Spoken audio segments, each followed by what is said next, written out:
حضور پہنچ رہا ہوں اور بڑے ادب کے ساتھ ان سے گزارش کر رہا ہوں کہ وہ مائک پر تشریف لائیں اور اپنے مواعظ حسنہ سے ہم تمام سامعین کے قلوب کو منور و مجلہ فرمائیں۔ حضرت قاری مفتی ظہیر احمد فیصل صاحب۔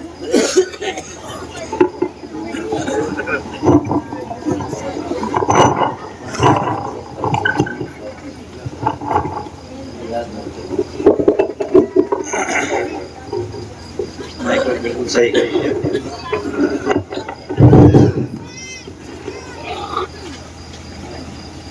اجازت جی۔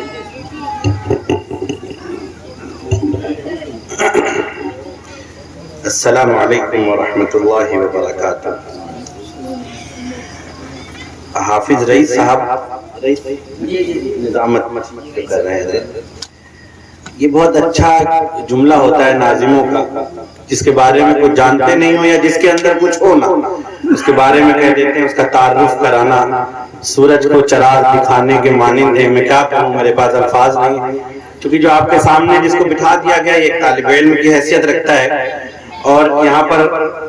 جو حضرات بیٹھے ہوئے ہیں یہ سب ہمارے بڑے بھائی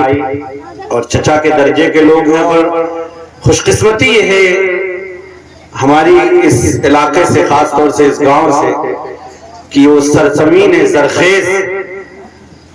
جس کی مٹی سے ایسے جیالے پیدا ہوئے ہیں جن کی تربیت میرے والد محترم حضرت اقدس قاضی مفتی نذیر احمد صاحب نور اللہ مرقدہ قاضی شریعت ضلع بارہبنکی نے کی تھی، جن میں نام نامی امین بھائی حضرت مولانا امین صاحب قاسمی، مولانا شمشیر صاحب، یہ حضرات ہیں۔ تو یہ سب ہمارے والد کے شاگردوں میں سے ہیں، اور یقیناً دل کو بڑا سکون ہوتا ہے جب ایسی بیش بہا قیمتی چیزیں سامنے آتی ہیں، گویا کہ ایک چلتا پھرتا مدرسہ، ایک چلتا پھرتا علم۔ وہ لوگ کہ ہمارے والد صاحب کے سینچے ہوئے اور تراشے ہوئے لوگ ہیں جو اپنے علاقوں کے اندر علم کی شمع روشن کر رہے ہیں، تو بڑی خوشی ہوتی ہے۔ بہرحال میرا تعارف بس اتنا ہے کہ میری نسبت اس شخصیت سے ہے جنہوں نے ان لوگوں کو تراشا ہے، باقی میرے اندر کوئی چیز نہیں ہے، میں خالی اور واقعتاً ان کے پاس الفاظ ہی نہیں ہوں گے کہ میرا کیا تعارف کراتے۔ درود شریف پڑھیں۔ اللہم صلی علی سیدنا و مولانا محمد وعلی آل سیدنا و مولانا محمد وبارک وسلم۔ الحمدللہ والصلاة والسلام علی رسول اللہ وعلى آله وصحبه ومن والاه۔ قال الله تبارك وتعالى في كلامه العزيز والفرقان الحميد: أعوذ بالله من الشيطان الرجيم، بسم الله الرحمن الرحيم، ما آتاكم الرسول فخذوه وما نهاكم عنه فانتهوا۔ وقال النبي صلى الله عليه وسلم: أنا رحمة مهداة۔ وقال النبي صلى الله عليه وسلم: لا يؤمن أحدكم حتى يكون هواه تبعا لما جئت به۔ خواب کا یہ ذرہ ذکر مہوشاں کیسے کرے، عشق کے راز نہا کو وہ عیاں کیسے کرے، مدح آقا کی گدائے بے نشاں کیسے کرے، مشک سے دھوئے زباں اور پھر بیاں ایسے کرے، کشت بے تیغم بعشوے ترک نازک پہ کرے، خوش بیانے مہربانے جانے جانے دل برے۔ نعت پڑھتا ہوں تیری آقائے من شاہ زمن، نام پیارا کتنا تیرا پاک تن پاکیزہ من، خندرو روشن جبی غنچہ دہن شیریں سخن، نکھتے زلف معمر پر فدا مشک خدن، یاسمن رشک سمن جانے چمن یا جان من، آشنائے دل ربائے خود نمائے خود سرے۔ تو ہے بحر بے کراں اور میں دراسی آب جو، اے سراپا نور تو ہے دو جہاں کی آب رو، مرحبا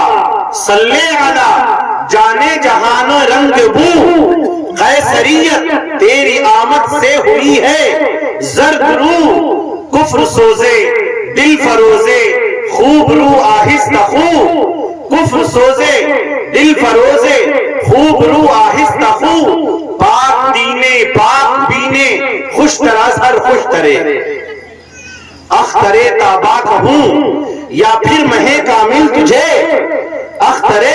تابا کہوں یا پھر مہے کامل تجھے میں کہوں کونو مکان کی جان یا پھر دل تجھے میں سمجھتا ہوں نشانے جاد و منزل تجھے دل کھچے بے ساختہ ہے یہ کشش حاصل تجھے نازنینے مہجبینے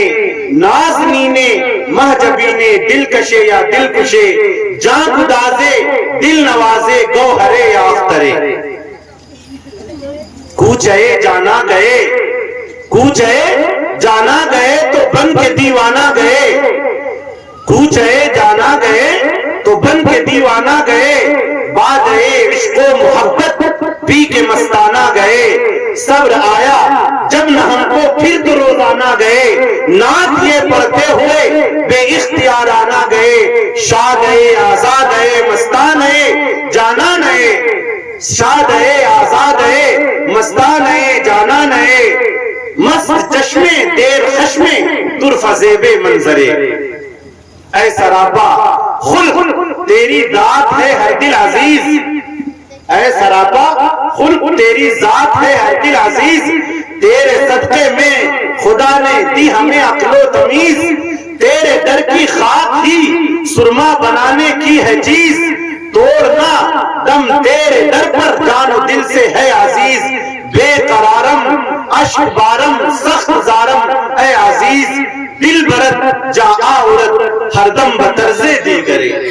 دوسری پڑھے اللہم صلی علی سیدنا و مولانا محمد وعلی آل سیدنا و مولانا محمد وبارک وسلم عزیزان گرام قدر معزز سامعین بھی وقار حاضرین مجلس گرام قدر شخصیات پردہ نشین خواتین ماں بہنوں رات کا ایک بڑا حصہ گزر چکا ہے مختلف طلبہ علماء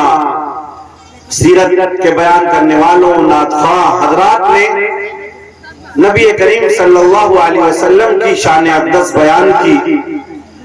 اور خلاصہ یہ ہے کہ نبی کریم صلی اللہ علیہ وسلم کی شان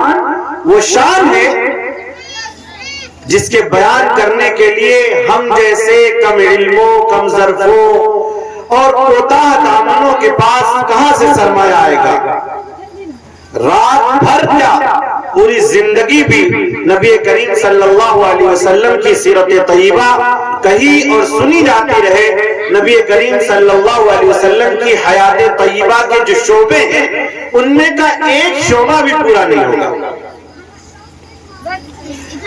سب سے پہلے مبارکباد کے قابل وہ لوگ ہیں جنہوں نے اس بستی کے اندر اس عظیم الشان جلسے سیرت النبی کا انعقاد کیا کیونکہ سیرت نبی صلی اللہ علیہ وسلم سننا اور سیرت نبی صلی اللہ علیہ وسلم کا کہنا اور پڑھنا یہ ہم سب کی مجبوری ہے یہ ہم سب کی مجبوری ہے کیوں؟ کیونکہ اللہ رب العزت نے اگر کسی کے ذکر میں خیر رکھی ہے تو سیدنا محمد رسول اللہ صلی اللہ علیہ وسلم کا ذکر یا آپ سے متعلقات خواہ و افراد ہو یا اشیاء جاندار چیزیں ہو یا جمادات ہو انہی کے اندر ذکر رکھی ہے انہی کے ذکر کے اندر خیر رکھی ہے اس کے علاوہ کسی چیز کے اندر خیر نہیں رکھی ہے اور ہم اللہ تعالیٰ کے بندے ہیں اور اس کے غلام ہیں اور ہم غلاموں پر اللہ رب العزت کا انعام احسان اکرام یہ ہر وقت ہوتا رہتا ہے اللہ رب العزت کی دو نعمتیں ہیں دیکھیں جن لوگوں کو جانا ہو وہ چلے جائیں اور جو سنجیدہ لوگ ہیں سیرت طیبہ سننے کا تقاضا یہ ہے کہ دلوں کو اپنے ہاتھوں میں لے کر کے آئیں سر تسلیم خم آئیں اور اس تڑپتے اور دھڑکتے دل اور نم آنکھوں سے آئیں کہ آقا کی سیرت بیان کی جائے گی، سیدنا محمد رسول اللہ صلی اللہ علیہ وسلم کی باتیں کی جائیں گی، محمد رسول اللہ صلی اللہ علیہ وسلم کے اخلاق بیان کیے جائیں گے، آپ کے بچپن کے واقعات بیان کیے جائیں گے، آپ کی جوانی کے واقعات بیان کیے جائیں گے، آپ کی پوری سیرت طیبہ بیان کی جائے گی، اور اس سے ہمیں اخذ کرنا ہے۔ یہ ایسا کوئی معمولی جلسہ نہیں ہے، کوئی پولیٹیکل جلسہ نہیں ہے کہ آئے اور زندہ باد اور مرد آباد کے نعرے لگائے اور چلے گئے۔ یہاں تو وہ ہے کہ ذرا سی بے ادبی ہوئی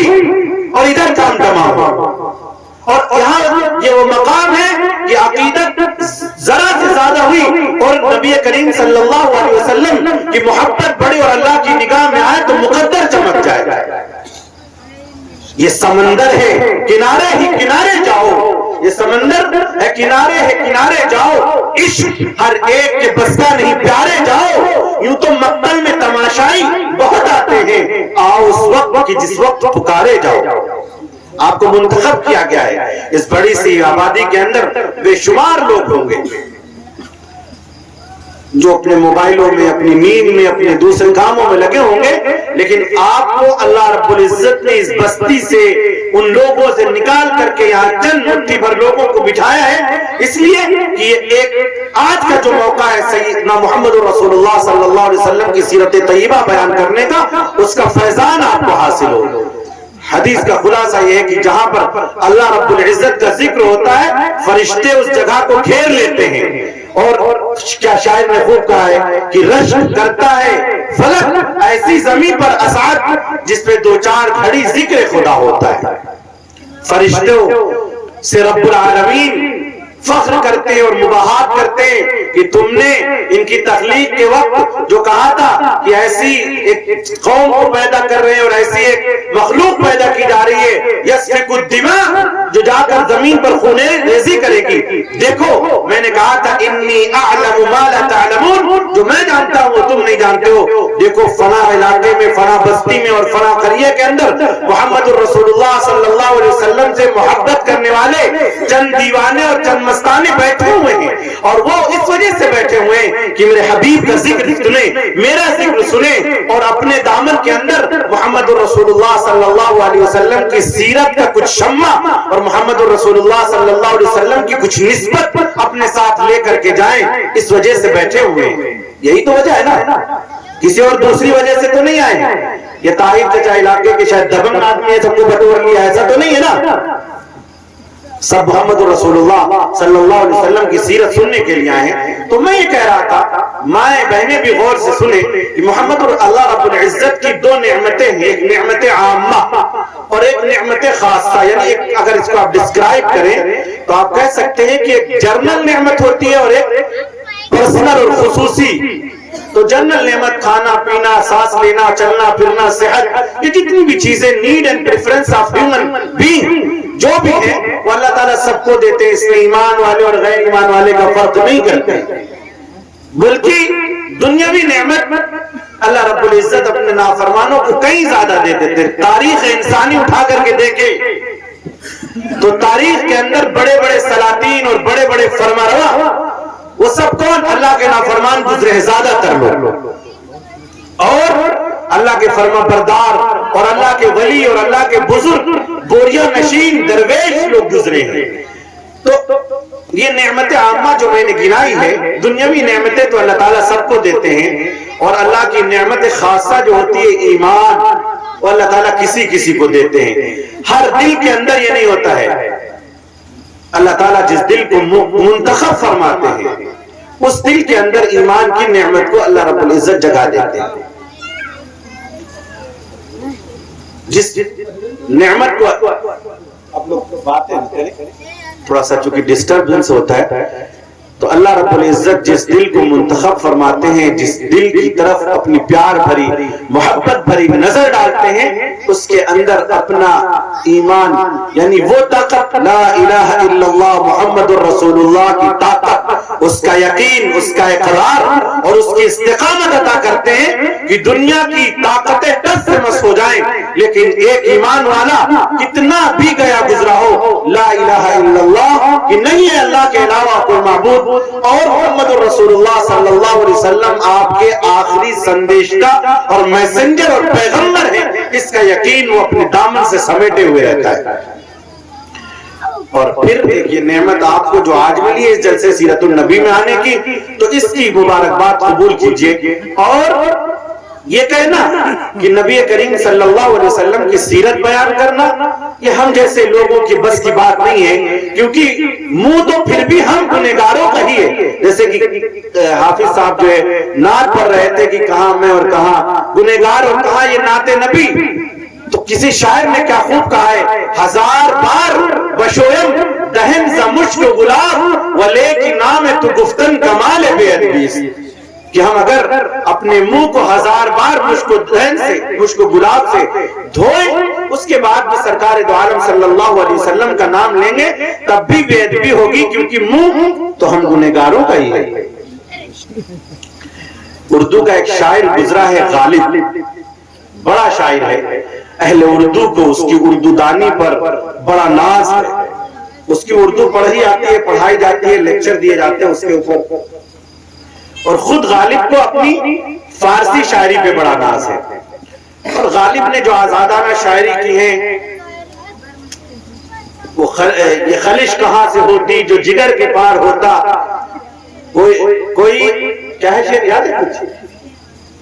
کوئی میرے دل سے پوچھے تیرے تیر نیم کش کو، یہ خلش کہاں سے ہوتی جو جگر کے پار ہوتا۔ اسی طرح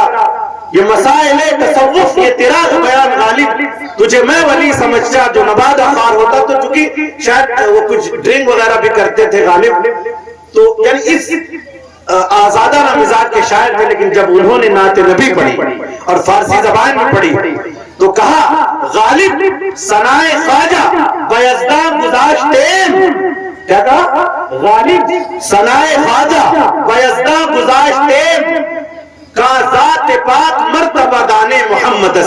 کہ غالب محمد صلی اللہ علیہ وسلم کی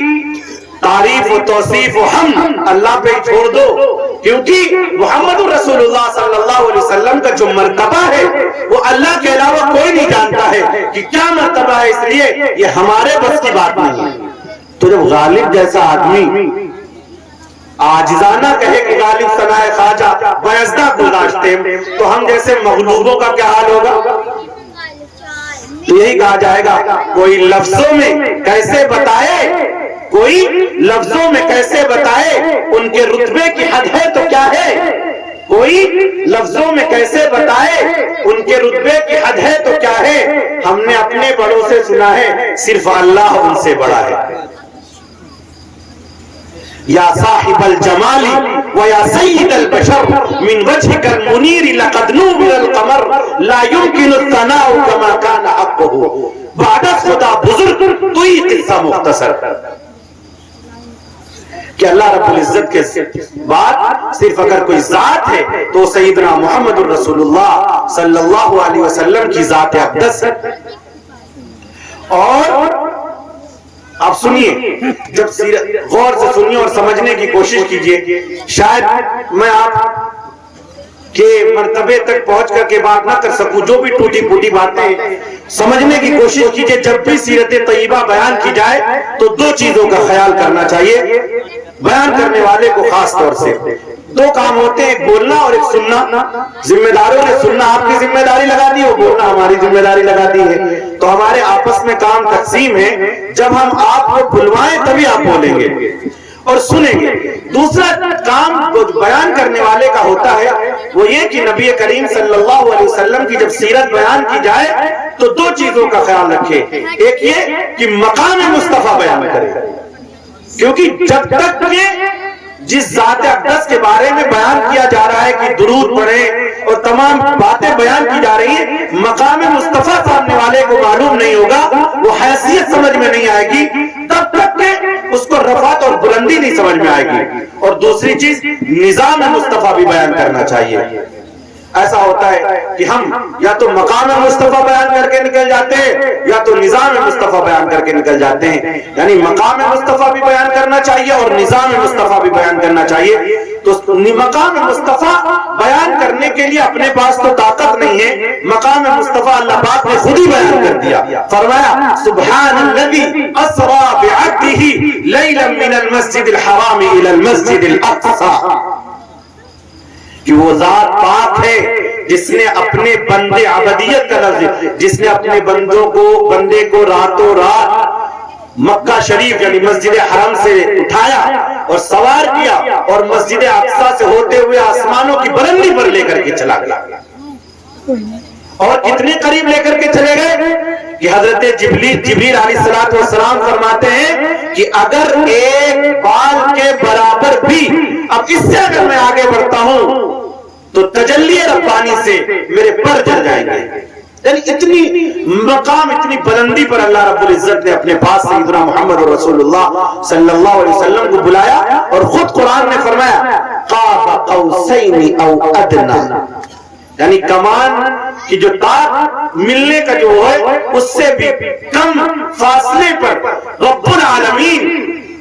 کائنات کا خالق اور اس کائنات کا پیدا کرنے والا اور ایسی ذات اقدس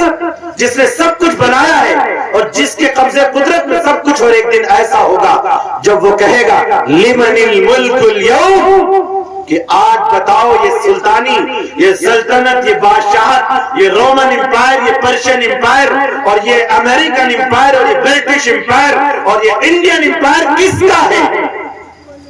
تو سارے کے سارے مردہ پڑے ہوں گے، قبروں میں ہوں گے، حتیٰ کہ موت کا فرشتہ بھی اس کو بھی موت ہو چکی ہوگی. کوئی بھی ایک چیٹی زندہ نہیں ہوگی اس روئے زمین پر جب خدا پوچھ رہا ہوگا لمن الملک اليوم، کہ آج کس کی بادشاہت ہے، آج کس کی سلطانی ہے، تو جواب دینے والا کوئی نہیں ہوگا. تو فرمائے گا رب العزت للہ الواحد القہار، کہ آج سلطانی، آج یہ ساری امپائر اور آج یہ ساری بادشاہت اور یہ ساری سلطنت ایک غالب طاقت والے خدا کی ہے اور کسی کی نہیں ہے. ایسی ذات اور سیدنا محمد رسول اللہ صلی اللہ علیہ وسلم کا جو ملاقات ہے وہ اتنی قربت کی ہے کہ قرآن کہتا ہے قاب قوسین او ادنی، کہ اتنے قریب کی کمان جو ہوتا ہے تیر کمان اس سے بھی قریب سیدنا محمد رسول اللہ صلی اللہ علیہ وسلم سے اللہ رب العزت نے ملاقات کی. پھر آپ کو خاتم الانبیاء بنائے گا، سید الانبیاء بنایا گیا، سردار انبیاء بنایا گیا، آپ کو قلعہ نبوت کی آخری اینٹ بنائے گی. اب اگر کوئی ایمان رکھتا ہے کہ محمد رسول اللہ کے بعد کوئی دوسرا نبی آئے گا تو وہ کافر ہے، ایمان سے خارج ہے. اور آپ صلی اللہ علیہ وسلم کو مقام محمود عطا کیا گیا، مقام وسیلہ عطا کیا گیا. آپ صلی اللہ علیہ وسلم کو وہ رتبے و شان و بلندیاں عطا کی گئی کہ کل قیامت کے دن جب سارے کے سارے انبیاء اکرام اعلیٰ نبینا علیہ السلام اپنے دامن کو جھاڑ رہے ہوں گے، دستبرداری کر رہے ہوں گے، تو سیدنا محمد الرسول اللہ صلی اللہ علیہ وسلم کہیں گے کہ ہاں یہ شفاعت میرا مرتبہ ہے، میرا درجہ ہے اور میرا کام ہے. اور اس وقت تک سجدے میں جا کر کے امتی امتی امتی کی صدائیں بلند کریں گے کہ جب تک کہ ایک ادنا سے درجے کے ایمان والا جس کے قلب میں تھوڑا سا بھی ایمان ذرے کے برابر بھی ہے اس کو بھی جنت میں آپ داخل نہ کروا لیں گے، اس وقت تک آپ کرتے. آپ صلی اللہ علیہ وسلم کو یہ مقام عطا کر دیا گیا. اور جب اللہ رب العزت نے سیدنا محمد رسول اللہ صلی اللہ علیہ وسلم کو یہ مقام عطا کر دیا تو اب وہاں پر فل اس کے بعد یہ مقام نہ کسی کو دیا جائے گا نہ کوئی تصور کر سکتا ہے. یہ کمال رتبہ مصطفیٰ بلغ العلا بکمالہ، یہ اثر ہے ان کے جمال کا، کشفت دجا بجمالہ، کسی ایک ادا کی تو بات کیا، حسنت جمیع خصالہ، وہ رب کا جس نے بتا دیا صلو علیہ وآلہ.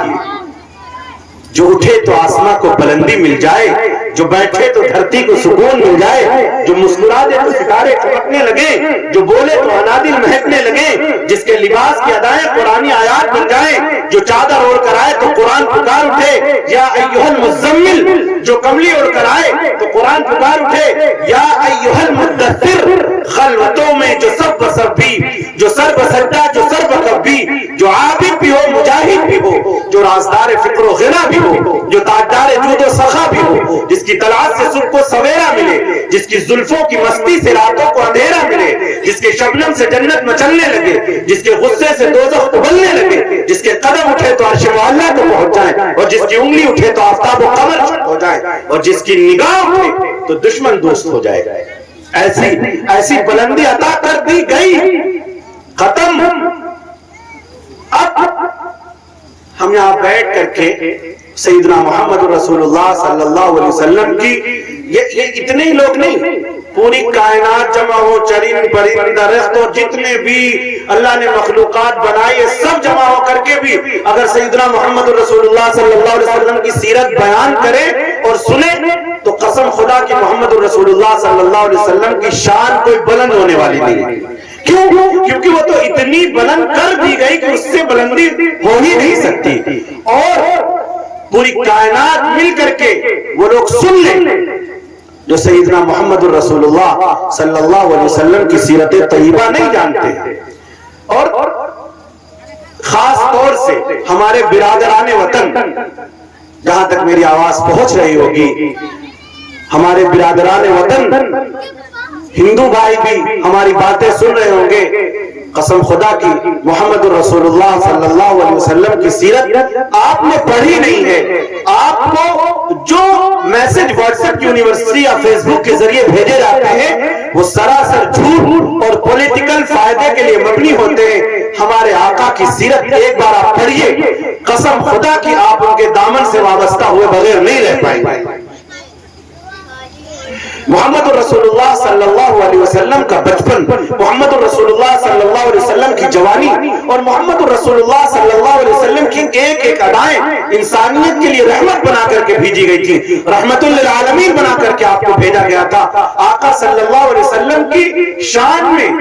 جو لوگ بھی گستاخی کرتے ہیں، اور یقیناً وہ لوگ جو سلیم القلب ہیں، جن کے سینوں کے اندر ایک درختہ ہوا دل ہے اور شریف ماں باپ کی اولاد ہے اور اچھی تربیت میں پالے گئے ہیں اور ان کے اندر علم اور فہم ہے اور وہ انسانیت سے محبت کرتے ہیں، وہ کسی بھی قوم اور مذہب اور ملت کے ہوتے ہیں، محمد رسول اللہ صلی اللہ علیہ وسلم کے مقام و مرتبہ کے آگے وہ سر جھکاتے ہیں. محمد رسول اللہ صلی اللہ علیہ وسلم کی سیرت تو چھوڑیے، آپ کے نام کو پڑھ کر کے پھونک دینے میں اپنی شفا سمجھتے ہیں. ہماری مسجدوں کے سامنے ہمارے برادران قوم اپنے بچوں کو لے کے آتے ہیں کہ تم لوگوں نے حی علی الصلاۃ حی علی الفلاح اور اشہد ان لا الہ الا اللہ کے ساتھ اشہد ان محمد رسول اللہ پڑھا ہے اور اپنے اتحیات کے اندر نبی کا نام لیا ہے. نبی کے نام میں بھی شفا ہے اور نبی کا لایا ہوا جو قرآن ہے اس کے اندر بھی جو شفا ہے اور نبی کی جو بتائی ہوئی نماز ہے اس کے اندر بھی شفا ہے. وہ اپنے بیمار بچوں کو ہماری مسجدوں کے دروازوں پر محمد رسول اللہ صلی اللہ علیہ وسلم کے نام اور آپ کے نام کی جاذبیت اور آپ کے نام کی عظمت اس کے لیے لاتے ہیں کہ نام محمد اور آپ کے لایا ہوا قرآن ہمارے بیمار بچے پر پڑھ کر پھونک دو، اس کو شفا مل جائے گی. اور تاریخ شاہد ہے کہ سینکڑوں ہزاروں سال سے لوگ اپنے نمازیوں سے، اپنے محلے کی نمازیوں سے آقا کے قرآن اور آقا کے نام پھکوا پھکوا کر کے شفایاب ہو رہے ہیں. یہ تو نہ جانے ہمارے اس پیارے وطن کو کن بدبختوں کی نظر لگ گئی ہے، نہ جانے کون ایسے لوگ ہیں جو محمد رسول اللہ صلی اللہ علیہ وسلم کی شان میں گستاخیاں کرتے ہیں. تو وہ لوگ سنیں جو محمد رسول اللہ صلی اللہ علیہ وسلم کی شان میں گستاخیاں کرتے ہیں کہ اللہ نے اپنے نبی کا سمعہ شہرہ رفعت اتنی بلند کر دی ہے کہ تمہارے گستاخی کرنے سے آپ کی شان میں ایک ذرہ بھی تنقیص نہیں ہونے والی. پھر ہمارے یہاں جمع ہونے سے ہمیں کیا ملے گا؟ ہم یہاں پر آئے ہیں اس وجہ سے آئے ہیں کہ سیدنا محمد رسول اللہ صلی اللہ علیہ وسلم کی ذات اقدس کی نسبت کچھ درجے میں ہم کو مل جائے. ہم جو یہاں جمع ہوئے ہیں وہ محبت رسول میں ہی تو جمع ہوئے ہیں اور اس وجہ سے جمع ہوئے ہیں کہ محمد رسول اللہ صلی اللہ علیہ وسلم کے جو محبت کے دعوے ہیں کاش اللہ کی بارگاہ میں اور رسول اللہ صلی اللہ علیہ وسلم کی بارگاہ میں قبول ہو جائے اور آپ کی ذات اقدس سے کچھ نہ کچھ نسبت حاصل ہو جائے کہ کل قیامت کے دن جب آقا ہم کو دیکھے تو کیا کہیں کہ قریب آ جاؤ یہ ہمارا امتی ہے، یہ نہ کہیں زحقن دور ہو جاؤ کہ ہم ان کو پہچانتے نہیں، اسی لیے تو آئے۔ تو یہ دیکھیں کہ محمد رسول اللہ صلی اللہ علیہ وسلم کا مقام اللہ رب العزت نے اتنا بلند کیا، یہ ایک الگ چیز ہے۔ اور رسول اللہ صلی اللہ علیہ وسلم کی حیات طیبہ پر نظر ڈالیں۔ امین بھائی اجازت کے ساتھ میں جو سمجھانے کی کوشش کر رہا ہوں شاید میری زبان میں اثر ہو کہ مقام مصطفیٰ یہ ہے، لیکن آپ سوچئے کہ مکہ کے اندر جس ماحول میں سیدنا محمد رسول اللہ صلی اللہ علیہ وسلم کو اللہ نے پیدا کیا وہ ماحول کیسا تھا؟ آپ مختصر سمجھیں کہ انسانیت سسک رہی تھی، تڑپ رہی تھی۔ انسانیت نام کی کوئی چیز مکہ یا ماحول مکہ میں نہیں بلکہ پوری دنیا میں نہیں تھی، اور گمراہی کا یہ عالم تھا جس کی ایک چھوٹی سی مثال دے دیں۔ اپنی سوتیلی ماں کو عرق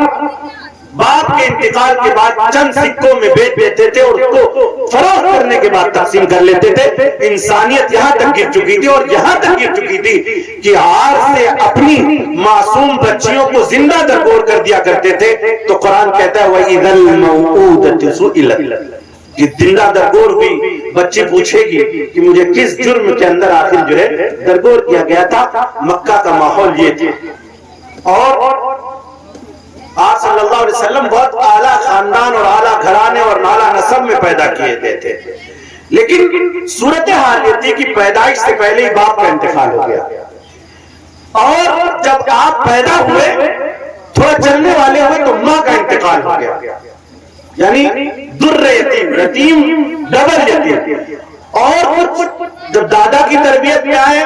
کچھ اور سمجھدار ہوئے تو دادا کا بھی انتقال ہو گیا۔ کسی شاعر نے کیا خوب کہا ہے، پیدا ہوئے تو باپ کا سایہ اٹھا دیا، گھٹنوں چلے تو ماں در غم ہو گئی جدا،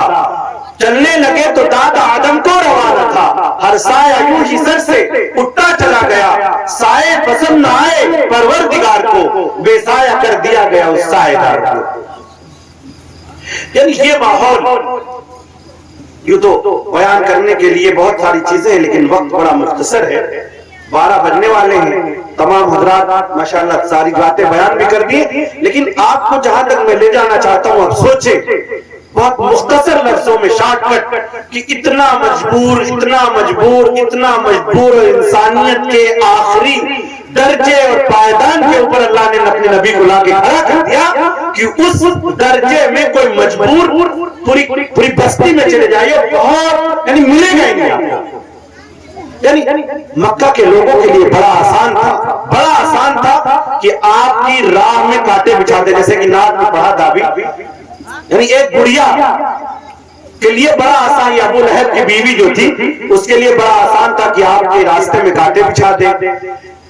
مکہ والا قریش کے لیے بڑا آسان تھا کہ آپ کے جسم اتھر پر زب اونٹ کی اوجڑی رکھ دیں۔ اوباشوں اور بدماش نوجوانوں کے لیے بڑا آسان تھا کہ ان کے پیچھے سیٹیاں بجاتے اور تالیاں بجاتے ہوئے پھریں۔ اب جو لوگ اہل علم ہیں جو سمجھ سکتے ہیں وہ سمجھے کہ اس گاؤں کے اندر کوئی بھی ایسا شخص ہے جس کے پیچھے یہ حرکتیں کی جا سکتی ہیں، وہ چاہے موچی ہو، رکشہ چلانے والا ہو، جس کا سارا خاندان ختم ہو گیا، اکیلے کسی بیابان میں پڑا ہو، کیا کوئی ایسا ہے؟ نہیں، قبیلے کے قبیلے کھڑے ہو جائیں گے، کیسے ہمارے بیٹے کو گالی دے دی۔ سردار خاندان سے سیدنا محمد رسول اللہ صلی اللہ علیہ وسلم تعلق رکھتے ہیں، اور خود یعنی سردار آپ سمجھیں گے کہ کوئی گاؤں کا مکھیا نہیں، جیسے آج کے منسٹر اور وزیر رینک کے جو لوگ ہوتے ہیں، ابو جہل، ابو لہب، عتبہ، شیبہ، یہ سب اس رینک کے لوگ تھے، منسٹر ٹائپ کے لوگ تھے اس زمانے کے۔ تو آپ کو کہا جاتا تھا کہ توحید اور اللہ کی طرف بلانا چھوڑ دیجئے، اور آپ کہتے تھے کہ یہ مہام نبوت میں نہیں چھوڑوں گا، جس کی پاداش میں یہ سیٹیاں، یہ تالیاں، یہ مارنا، یہ پتھر، حتیٰ کہ طائف کا واقعہ آپ کے سامنے کہ اتنے پتھر مارے گئے کہ آپ کی جوتی مبارک خون سے تر ہو گئی۔ کہ کسی ایک بھی کمزور آدمی کے بارے میں تو تصور اس زمانے میں تو نہیں کیا جا سکتا ہے. کہاں آپ کی یہ شان کہ قرآن کہتا ہے سبحان الذی اسرا بعبدہ لیلا من المسجد الحرام، اور ایک طرف کہتا ہے قاب قوسین او ادنی، اور ایک طرف یہ کہتا ہے کہ محمد رسول اللہ کے یہ مرتبے ہیں اور محمد خاتم النبیین ہیں، وما محمد الا رسول. اس طرح کے فرمان جاری کیے جا رہے ہیں، صورتیں نازل کی جا رہی ہیں، اور دوسری طرف حالات یہ بنا دیا جاتا ہے کہ اتنا مجبور محمد رسول اللہ صلی اللہ علیہ وسلم کو بنایا جاتا ہے. یہ کیوں تھا؟ یہ اس لیے تھا کہ قیامت تک آنے والے انسانوں کو ایک کھلا ہوا میسج تھا کہ محمد رسول اللہ صلی اللہ علیہ وسلم کے دامن سے وابستہ ہونے کے بعد، آپ کا کلمہ پڑھ لینے کے بعد اور لا الہ الا اللہ محمد رسول اللہ کہہ لینے کے بعد پھر مجبوریاں نہیں چلیں گی، پھر آپ بہانے نہیں چلیں گے آپ کے سامنے کہ صاحب ایسا تھا اور ویسا تھا اور ڈبل پیسہ تھا. نہیں، جس بھی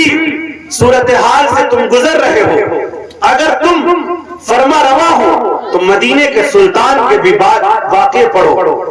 اگر تم سپہ سالار ہو تو حنین و بدر کے سپہ سالار کے احوال کو دیکھو.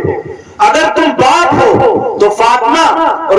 فاطمہ کے باپ کے احوال پڑھو. اگر تم نانا ہو تو حسن حسین کے نانا کے احوال پڑھو. اگر تمہارے اوپر فاقے گزر رہے ہو تو مدینہ کے تاجدار کے گھر کے چولہے ٹھنڈے پڑے ہوئے اس کو بھی دیکھو. اگر تمہیں فاقے ہو رہے ہیں تو خندق کے وقت ایک امیر اور ایک سالار کے پیٹ پر بندے ہوئے دو پتھر بھی دیکھو. اگر تمہارے قدموں کے اندر ڈھیر پڑے ہوئے ہیں سونے اور جواہرات کر کے تو پھر شام اور بصرہ سے آنے والے مال غنیمت کو بھی دیکھو کہ کس طرح سے سیدنا محمد رسول اللہ صلی اللہ علیہ وسلم اپنی زندگی گزار رہے ہیں. اگر تم یتیم ہو، اگر تم در یتیم ہو تو آمنہ کے یتیم اور عبداللہ کے یتیم کو دیکھو. اگر تمہارے دادا اس دنیا سے جا چکے ہیں تو محمد رسول اللہ صلی اللہ علیہ وسلم کو دیکھو. اگر تمہاری اولادیں دنیا سے جا رہی ہیں تو اپنی دو نرینہ اولادوں کو قبر میں دفن کرتا ہوا یہ نبی دیکھو. اور اگر تمہاری بیٹیاں جوان ہو کر کے نکاح کے بعد دنیا سے جا رہی ہیں تو پھر حضرت محمد رسول اللہ صلی اللہ علیہ وسلم کو دیکھو کہ اپنی بیٹیوں کو کس طرح سے وہ دفنا رہے. یہ ساری کی ساری سیرتیں تمہارے سامنے موجود ہیں. تمہارے لیے کل آنکھیں بند ہونے کے بعد کوئی بہانہ نہیں چلے گا، بہانہ نہیں چلے گا. تاریخ کی اس عظیم الشان شخصیت کو جو انقلاب پر راہ کرنے والی تھی، قیصر اور روم اور جتنے بھی امپائر تھے، محمد رسول اللہ صلی اللہ علیہ وسلم کے قدموں میں ان کے تاج آنے والے تھے، ان کے غلاموں کے قدموں میں آنے والے تھے اور سپر پاور یہ شخصیت بننے والی تھی. لیکن یہ بھی بتا دیا کہ اگر مجبور کریں گے تو اتنا مجبور ہو سکتے. اب آپ سوچئے جس وقت تھوڑا سا سمجھنے کی کوشش کیجئے جو میں سمجھا رہا ہوں کہ جس وقت لوگ یہ کہہ رہے ہوں تبّن لک یا محمد لہذا جماعتنا، محمد رسول اللہ صلی اللہ علیہ وسلم نے قوم کی لوگوں کو جبل ابی قبیس پر بلایا اور کہا کہ یہ بتاؤ کہ اگر میں تم سے کہوں کہ اس پہاڑ کے پیچھے ایک لشکر ہے تو کیا تم میری تصدیق کرو گے؟ انہوں نے کہا ہم نے آپ کو امین پایا ہے، صادق پایا ہے، آپ نے کبھی جھوٹ نہیں بولا ہے، وغیرہ وغیرہ، آپ کے یہ اوصاف حمیدہ ہیں، کیوں نہیں مانیں گے؟ تو آپ صلی اللہ علیہ وسلم نے کہا مانو گے نا؟ کہا مانیں گے.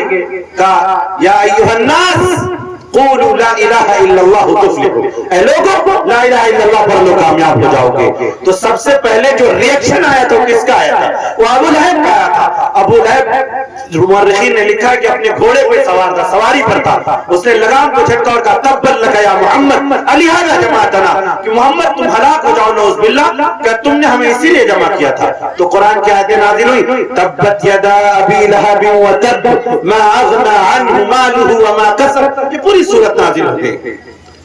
پھر محمد صلی اللہ علیہ وسلم کی یہ چیزیں ذہن میں رکھیے گا جو میں بتا رہا ہوں. محمد صلی اللہ علیہ وسلم کی کے پیچھے لوگ پڑے کہ محمد تم ایسا کرو کہ تم یہ چھوڑ دو جو تم ہمارے معبودوں کے بارے میں بات کرتے ہو اور تم اللہ کی وحدانیت کی باتیں کرتے ہو، اس کو چھوڑو. اگر تم مکہ کی سب سے خوبصورت لڑکی سے شادی کرنا چاہتے ہو تو جس دوشیزہ پہ ہاتھ رکھو گے اس سے نکاح کر دیں گے. اور اگر تمہیں سرداری چاہیے تو مکہ کی سرداری تمہارے قدموں میں. اگر تم دولت چاہتے ہو تو ساری دولتیں تمہارے قدموں پہ نثار ہیں. ابو طالب تم اپنے بھتیجے کو سمجھاتے کیوں نہیں ہو؟ تو حضرت ابو طالب نے محمد صلی اللہ علیہ وسلم کو سمجھایا کہ یہ بڑا پریشر ڈال رہے ہیں، دیکھ لو. آپ صلی اللہ علیہ وسلم نے کہا لو وضعوا الشمس على يميني والقمر على يساري، کہ اگر یہ لوگ چاند سورج میرے داہنے ہاتھ میں رکھ دے اور چاند میرے بائیں ہاتھ میں رکھ دے اور یہ چاہے کہ مہام نبوت میں چھوڑ دوں تو قسم خدا کی میں اس سے دستبردار نہیں ہو سکتا ہوں. تو پھر کیا ہوا؟ جب آپ کے بیٹوں کا، چونکہ مختصر اور سرسری بتا رہا ہوں، آپ کے بیٹوں کا انتقال ہوا تو قریش میں چراغاں کیا گیا. مورخین نے لکھا ہے کہ خوشیاں منائیں گے کہ چلو محمد کی جو نرینہ اولادیں، لڑکے جن سے نسلیں بڑھتی ہیں تو ختم ہو گئے، محمد کی نسلیں ختم ہو گئی. تو پھر آپ صلی اللہ علیہ وسلم کو جو تکلیف ہوتی تو قرآن کی آیتیں نازل ہوئی اِنَّا أَعْطَيْنَاكَ الْكَوْثَرَ، اے نبی ہم نے آپ کو کوثر عطا کی. کوثر، جام کوثر، جو اللہ کے نبی صلی اللہ علیہ وسلم قیامت میں ہم سب کو انشاءاللہ پلائیں گے، بولیے آمین. اور کوثر کا ایک مفہوم جو مشارحین اور مفسرین نے لکھا ہے کہ نعمت کثیر اور خیر کثیر عطا کر دی. فَصَلِّ لِرَبِّكَ وَانْحَرْ، اور آپ اپنے رب کے لیے نمازیں پڑھیں اور قربانیاں کریں. اور اگلا جو جملہ ہے بہت چبھتا ہوا جملہ ہے، إِنَّ شَانِئَكَ هُوَ الْأَبْتَرُ، اے نبی آپ کا دشمن جو ہے، جو بھی آپ کے دشمن ہے وہ بے نام و نشان ہو جائیں گے. اب آپ سوچئے کہ اس زمانے کے اندر اگر اس چیز کو سمجھنے کی، اگر منسٹر رینک کے لوگوں سے آپ کا ٹکراؤ ہو، محمد رسول اللہ صلی اللہ علیہ وسلم کے اوپر جو ایمان لانے والے جو لوگ تھے وہ غلام تھے، پسماندہ لوگ تھے، قوم کے سب سے پچھڑے ہوئے لوگ تھے. گنے چنے حضرت ابوبکر صدیق اور حضرت خدیجہ الکبریٰ، حضرت علی، یہ ایسے لوگ تھے جو سرداران قریش سے تعلق رکھتے تھے اور وہ بھی گھر کے لوگ تھے، سمجھ لیجئے دوست تھے. باقی غلامی آپ کے ساتھ دامن سے وابستہ ہو رہے تھے. حضرت زید یہ بھی آپ کے غلام ہی تھے. تو جن کی یعنی فالوورز ہیں وہ بھی غلام اور پسماندہ، جن کی پٹائی روز ہوتی ہو. مکہ میں کوئی دن ایسا نہ ہوتا تھا کہ محمد رسول اللہ صلی اللہ علیہ وسلم کہ یہ غلام پٹ پٹا کر کے نہ آتے ہوں. اور ایسے ماحول میں جب یہ کہا جاتا ہو اِنَّ شَانِئَكَ هُوَ الْأَبْتَرُ، یہ پڑھ کر کے سنائیے تو لوگ مذاق اڑاتے ہوں گے. یعنی ایک طرف تو سپر پاور لوگ بیٹھے ہوئے ہیں، علاقے کے سردار اور مکھیا اور منسٹر اور جو ایم ایل اے ٹائپ کے لوگ بیٹھے ہوئے ہیں جو اپنی بنگلوں اور کوٹھیوں میں جو عیش و عشرت کر رہے ہیں اور محمد صلی اللہ علیہ وسلم کی قصب کرسی کا مذاق اڑا رہے ہیں. اور ادھر سے جو جواب جا رہا ہے وہ کیا؟ اِنَّ شَانِئَكَ هُوَ الْأَبْتَرُ، یہ پڑھ کے سنایا جا رہا ہے. اور کیا کہا جا رہا ہے؟ جو ابھی میں نے آپ کے سامنے پڑھا تھا، قرآن کریم کی آیت ذہن سے نکل گئی. کون سی آیت پڑھی تھی میں نے؟ اس سے پہلے پڑھے تبت یدا ابی لہب وتب، کہ ابو لہب ہی برباد ہو جائے گا. تو آپ سوچیے اور زیادہ مذاق اڑایا جاتا ہوگا نا کہ بتائیے یہ جن کے پاس کھانے کو نہیں ہے، جو غلام ہیں، یہ سب پڑھ کر کے سنا رہے ہیں. تو آپ سوچیے کہ اللہ کے نبی صلی اللہ علیہ وسلم پر کیا گزرتی ہو، ہم آپ تصور نہیں کر سکتے. ہماری ذرا سے کسی سے اگر انبن ہو جاتی ہے اور ہمیں پتا چلتا ہے کہ ہمارے بارے میں فلاں نے یہ کہا ہے ہماری عزت کے بارے میں، تو ہم تڑپ جاتے ہیں کہ کیسے اس کے خلاف ہم شور و غوا کر دیں. لیکن کس طرح سے آپ صلی اللہ علیہ وسلم کو آزمایا جا رہا تھا اور تاریخ کے لیے ایک آئیڈیل، ایک نمونہ پیش کر کے بنایا جا رہا تھا. اور جب یہ ساری صورت ہوتی اور آپ پریشان ہوتے تو پھر اور قرآن کریم کی آیتیں نازل ہوتی. فرما دیا گیا وَرَفَعْنَا أَلَمْ نَشْرَحْ لَكَ صَدْرَكَ وَوَضَعْنَا عَنْكَ وِزْرَكَ الَّذِي أَنْقَضَ ظَهْرَكَ وَرَفَعْنَا لَكَ ذِكْرَكَ. اب سوچیے امین بھائی، جو لوگ پہلے علم میں ہیں وہ شاید سادہ اس چیز کو سمجھ رہا ہوں کہ جب پریشان ہوئے تو تسلی کی آیتیں نازل ہوئی کہ ہم نے آپ کے سینے کو کھول نہیں دیا، کہ آپ کے اوپر سے ہم نے بوجھ کو ہٹا نہیں دیا، اور آپ کے اوپر جو پریشانیاں تھیں وہ ہم نے ختم نہیں کی، اور ہم نے آپ کا ذکر جو ہے بلند کر دیا. وَرَفَعْنَا لَكَ ذِكْرَكَ. اب یہ ذکر کا بلند کر دینا مجھے یقین ہے اور آپ سب کو یقین ہے کہ محمد رسول اللہ صلی اللہ علیہ وسلم کو اس آیت مبارک کا مطلب معلوم ہو گیا ہوگا اور آپ کو معلوم تھا کہ وَرَفَعْنَا لَكَ ذِكْرَكَ کا کیا مفہوم ہے. لیکن اس زمانے کے لوگوں کو تو سمجھ نہیں آیا ہوگا نا. کہ آخر یہ ستائے ہوئے، یہ بیچارے، یہ مجبور، یہ جن کے پیچھے تالیاں بجائی جا رہی ہیں، یہ جن کے پیچھے سیٹیاں بجائی جا رہی ہیں، جن کی اولادیں جا رہی ہیں، جن کی بیٹیاں جا رہی ہیں، ان کو کہا جا رہا ہے ورفعنا لک ذکرک۔ لیکن تاریخ نے دیکھا اور 1400 سال کے بعد اس انسانیت کی دنیا کو پتہ چلا کہ ورفعنا لک ذکرک کا معلوم مطلب کیا ہے، کہ اللہ رب العزت نے محمد رسول اللہ صلی اللہ علیہ وسلم کی شان کو کس انداز سے بلند کیا، کس انداز سے بلند کیا کہ حدیث کی ہزاروں کتابیں محمد رسول اللہ صلی اللہ علیہ وسلم کے اربوں کھربوں پروانے اور مستانے اور آپ صلی اللہ علیہ وسلم کی سیرت طیبہ پر لکھی جانے والی لاکھوں کتابیں اور علماء اکرام کے کروڑوں خطبات اور شعراء اکرام کے اور نعت خوانوں کے لاکھاں کروڑوں بند اور مضامین، یہ اتنا سب کچھ، اور پھر جغرافیائی اعتبار سے آپ محل وقوع کو تو جانتے ہیں کہ طول البلد اور عرض البلد، کوئی زمین نیچی ہے کوئی اونچی ہے، ادھر سے بنگلہ دیش اور ادھر بنگال کی طرف سے شروع ہوتا ہے نذانوں کا وقت اور نمازوں کا وقت، اور یہاں سے ادھر تک چلا جاتا ہے۔ پوری دنیا کے اندر کوئی لمحہ ایسا نہیں جاتا ہے جہاں سیدنا محمد رسول اللہ صلی اللہ علیہ وسلم کے جانثار اور آپ کے مستانے مؤذنین اپنی کانوں میں انگلیاں دے کر کے اللہ اکبر اللہ اکبر کے ساتھ اشہد ان لا الہ الا اللہ واشہد ان محمد رسول اللہ کی صدائیں بلند کر رہے ہیں۔ دنیا کو یہ ورفعنا لک ذکرک کا مطلب سمجھتے ہوئے 1400 سال لگ گئے نا۔ یہ ہے محمد رسول اللہ صلی اللہ علیہ وسلم کا مقام۔ تو ہمیں ایسے رسول سے، ایسے نبی سے محبت کرنے کے لیے کہا گیا ہے، کوئی معمولی شخصیت نہیں ہے۔ جب ہم اپنے نبی کے مرتبے کو سمجھیں گے، جیسے کہ برادر چھوٹے بھائی بتا رہے تھے کہ درود پڑھیں نبی صلی اللہ علیہ وسلم پر، تو کس پر پڑھیں گے؟ یہ آپ ایولا اور یہ خاکہ سمجھئے کہ محمد رسول اللہ صلی اللہ علیہ وسلم یہ ہیں۔ ہمارے نوجوانوں کو تو صحیح کلمہ یاد نہیں آتا ہے، مقام نبوت کیا معلوم ہوگی؟ اس لیے رسول اللہ صلی اللہ علیہ وسلم کی ذات اقدس کا ذکر کرنا اسی میں خیر ہے۔ اور آپ کے متعلقات میں ہم تو یہ کہتے ہیں اور یہ سمجھتے ہیں اور ہمارا ایمان ہے کہ جن جن چیزوں سے آپ صلی اللہ علیہ وسلم کی وابستگی رہی، ان کا بھی آپ کے بال کا ذکر کریں، حتیٰ کہ اس پہاڑ کا ذکر کریں جس سے آپ گزرے، حتیٰ کہ اس منبر کا ذکر کریں جس سے آپ ٹیک لگا کر کے خطبہ دیتے تھے، ان سب کا ذکر کریں تو ان کے ذکر میں بھی خیر ہے۔ ایک پہاڑ ہے مدینہ منورہ کے اندر جس کو جبل احد کہا جاتا ہے، جو لوگ حج یا عمرے کے لیے گئے ہیں وہ جانتے ہیں، اور اللہ تعالیٰ سب کو اس سعادت سے سرفراز فرمائے کہ یہ آمین۔ جب آپ مدینہ جائیں گے، تاخیر زیادہ تو نہیں ہو رہی، 12 اور اگر ایسا لگ رہا ہو کہ چھوڑ دینا چاہیے جی امین بھائی، تو مدینہ منورہ جو حضرات گئے ہیں، جب جبل احد کو دیکھیں گے تو ان کو لگے گا کہ رسول اللہ صلی اللہ علیہ وسلم کے شہر کو یہ ایسے پہاڑ ایسے بنا ہوا ہے، ایسے الحمدللہ مجھے اللہ نے اس چیز کی سعادت دی، میں نے دیکھا ہے یہ ایسے بڑا، اور ایسا لگتا ہے شہر رسول کو، مدینہ الرسول کو اس نے اپنی باہوں میں لے رکھا ہوا، حافظ اور محافظ اور گارڈ ہے مدینہ الرسول کا۔ آپ صلی اللہ علیہ وسلم اس پہاڑ سے محبت کرتے تھے۔ ایک حدیث ہے، اس میں واقعہ ہے کہ سیدنا ابو بکر صدیق اور عمر فاروق، اور ایک روایت ہے کہ سیدنا عثمان غنی رضی اللہ تعالیٰ عنہ، اور آپ علیہ السلام اس پہاڑ پر پہنچے، تو جب پہنچے تو یہ پہاڑ جو ہے اہتز الجبل، پہاڑ جلال نبوت سے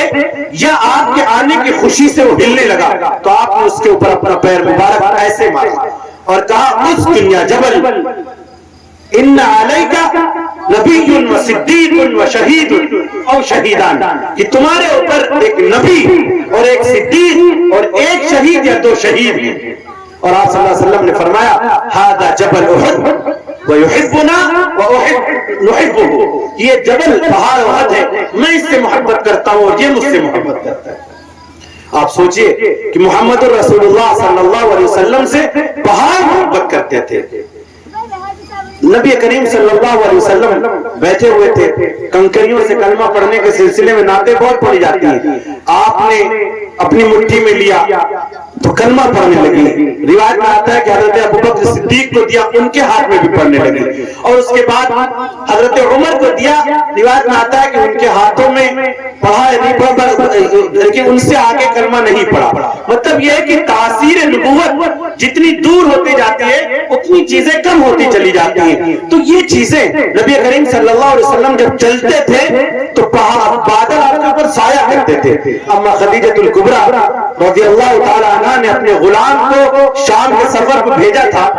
کہ نبی صلی اللہ علیہ وسلم کے ساتھ جائیے اور ان کی نشست برخاست, اٹھنا بیٹھنا, خرید و فروخت اور تمام چیزوں کو آبزرو کریے اور دیکھیے کہ کیسے معاملات ہیں. تو جب وہ واپس آئے اور جو اوصاف نبی کریم صلی اللہ علیہ وسلم کے بیان کیے وہ بہت شاندار بیان کیے. اس میں ایک یہ تھا کہ جب آپ چلتے تھے تو بادل آپ کے اوپر سایہ کر لیتے تھے, یعنی بادلوں کو معلوم تھا مقام نبوت کہ ہمارے نبی چل رہے ہیں, بادل بھی سایہ کرتے تھے. بکاء الابل, پورے واقعہ محمد صلی اللہ علیہ وسلم سے محبت کرتا تھا, شکایتیں کی. وہ منبر جس پر رسول اللہ صلی اللہ علیہ وسلم ستون جس پر ٹیک لگاتے تھے وہ آپ سے محبت کرتا تھا. جب مسجد کی توسیع کے وقت اس کو ہٹایا گیا تو روایتوں میں آتا ہے کہ اس کو رونے کا لفظ استعمال کیا گیا ہے, تو آپ صلی اللہ علیہ وسلم نے اس پہ ہاتھ رکھا, اس کو سکون ہوا, پھر اس کو دفن کیا گیا. یعنی آپ تصور کریں کہ اتنی عظمت والے نبی, اتنی عظمت والے نبی. تو اگر ہم ان چیزوں کا بھی ذکر کریں گے تو اس میں بھی خیر ہے. اور اگر نسبت کی بات ہم کرتے ہیں کہ ہم جب آئے ہیں تو ہمیں بھی نسبت ملے محمد رسول اللہ صلی اللہ علیہ وسلم کی ذات اقدس کی, تو جن کو آپ علیہ السلام کی نسبت ملی ان کا کیا بنا؟ آپ کے سب سے پیارے غلام, آپ کے سب سے عزیز دوست سیدنا صدیق اکبر رضی اللہ تعالی عنہ اسلام لانے سے پہلے شریف آدمی تھے, باوضع تھے, وقار والے آدمی تھے. ایمان لانے سے پہلے بھی آپ نے کبھی شراب نہیں پی, شرک نہیں کیا, مکہ میں بڑے تاجروں میں شمار ہوتے تھے. مکہ والے آپ سے فیصلے کرا لیا کرتے تھے. یعنی اس سے زیادہ جو ہے حضرت سیدنا ابوبکر صدیق رضی اللہ تعالیٰ عنہ کے بارے میں لوگ نہیں جانتے تھے. لیکن جب سیدنا صدیق اکبر رضی اللہ تعالیٰ عنہ سیدنا محمد رسول اللہ صلی اللہ علیہ وسلم کے دامن سے وابستہ ہوئے اور آپ سے نسبت ملی اور محمد رسول اللہ صلی اللہ علیہ وسلم نے آغوش نبوت میں ابوبکر صدیق رضی اللہ تعالیٰ عنہ کو لیا تو پھر ہوا کیا؟ ابوبکر کو ملا کیا؟ یہ ایک مکہ کا سیدھا سادہ تاجر کیا بن گیا؟ ابوبکر صدیق بن گیا. ابوبکر صدیق رضی اللہ تعالیٰ عنہ کا مقام و مرتبہ اگر ہم بیان کریں گے تو یہ تو ایک ادنا سے غلام کی اگر سیرت بیان کریں گے تو بیان کرنا مشکل ہوگا. یہ تو آقا صلی اللہ علیہ وسلم کے سب سے بلند, سب سے عظیم غلاموں میں سے ہے نا, جن کے بارے میں کہا گیا ہے کہ ایک قرآن حضرت ایک حدیث ہے حضرت عمر رضی اللہ تعالیٰ عنہ کے بارے میں, لو کان بعدی نبیا لکان عمر, کہ اگر میرے بعد کوئی نبی ہوتا تو عمر ہوتے. تو معترضین نے کہا کہ سب سے زیادہ قربت رکھنے والی شخصیت جو تھی وہ ابوبکر صدیق کی تھی, اور اگر نبی ہوتے تو عمر ہوتے. تو شراح حدیث نے اس کی تفسیر کی ہے, قرآن کریم کی ایک آیت سے اس کو سمجھا ہے کہ حضرت سیدنا موسیٰ علیہ نبینا علیہ السلام جب قوم بنی اسرائیل سے لڑنے کے لیے گئے تو ان کی قوم نے کیا کہا تھا؟ اِنَّا هَاهُنَا قَاعِدُونَ أَنْتَ وَرَبُّكَ فَقَاتِلَا إِنَّا هَاهُنَا قَاعِدُونَ, تم اور تمہارا رب لڑو اور جو ہے ہم جو ہے یہاں بیٹھے ہوئے ہیں. اس کے بعد کیا کہا؟ اِنَّا لَمُدْرَكُونَ, پیچھے سے تو فرعون آ گیا, ہم پکڑے گئے. تو اس وقت موسیٰ علیہ السلام نے کہا تھا اِنَّ مَعِيَ رَبِّي سَيَهْدِينِ, کہ میرا رب میرے ساتھ ہے, وہ میری رہنمائی کرے گا. لیکن جس وقت غار طور میں سیدنا ابوبکر صدیق اور محمد رسول اللہ صلی اللہ علیہ وسلم کا پیچھا کیا جا رہا تھا اور مکڑی نے جانا بن دیا تھا اور سانپ نے ڈس لیا تھا, اور وہ پریشانی اور کشمکش کا جو عالم کھو سکتا ہے کہ موت سامنے کھڑی ہو, اس کشمکش میں جب حضرت ابوبکر صدیق کو سیدنا محمد رسول اللہ صلی اللہ علیہ وسلم نے تسلی دی تو قرآن کہتا ہے ان اللہ معنا, کہ اللہ ہمارے ساتھ ہے. تو اس سے یہ تفسیر عرض کی گئی کہ اگر نبوت ساتھ ساتھ ہوتی تو ابو بکر نبی ہوتے اور بعد میں ہوتی تو عمر نبی ہوتے، یعنی اگر رفاقت ہوتی نبوت میں تو ابو بکر نبی ہوتے، جیسے حضرت موسیٰ اور حضرت ہارون ساتھ ساتھ نبی بنا کر کے بھیجے گئے تھے۔ لہذا محمد مقام ابو بکر صدیق یہ ہے کہ اگر نبوت ملنی ہوتی تو محمد الرسول اللہ صلی اللہ علیہ وسلم کے ساتھ نبوت ملتی۔ یہ ہے حضرت ابو بکر صدیق رضی اللہ تعالیٰ عنہ کا مرتبہ، اور دنیا نے دیکھ لیا حضرت ابو بکر صدیق رضی اللہ تعالیٰ عنہ کو نبی کریم صلی اللہ علیہ وسلم سے کہ دنیا سے رخصت ہونے کے بعد جس وقت دامن اسلام لوگوں کے ہاتھوں سے سرک رہا تھا اور لوگ مرتد ہو رہے تھے، اس وقت سیدنا ابو بکر صدیق رضی اللہ تعالیٰ عنہ پوری استقامت کے ساتھ کھڑے ہوئے، اور جس وقت حضرت عمر بھی پریشان تھے اور یہ کہہ رہے تھے کہ جس نے کہا کہ محمد کا انتقال ہو گیا اس کی گردن اڑا دی جائے گی، تو حضرت ابو بکر کھڑے ہوئے اور کہا من کان یعبد محمدا فإن محمدا قد مات، کہ جو محمد کی عبادت کرتا تھا سن لے کہ محمد صلی اللہ علیہ وسلم کا انتقال ہو گیا ہے، ومن کان یعبد اللہ فإن اللہ حی لا يموت، اور جو اللہ کی عبادت کرتا تھا وہ سن لے کہ اللہ زندہ ہے، زندہ رہے گا، اللہ پہ نعوذ باللہ کبھی موت نہیں آئے گا۔ یہ مقام ابو بکر صدیق کا کہ صحابہ نے گواہی دی انہو قام مقام الانبیاء، کہ محمد رسول اللہ صلی اللہ علیہ وسلم کے بعد اسلام کی خدمت اور اسلام کی جو آبیاری کی اس میں سیدنا ابو بکر صدیق رضی اللہ تعالیٰ عنہ نے نبیوں کی قائم مقامی کر دی، انہو قام مقام الانبیاء، یعنی ابو بکر صدیق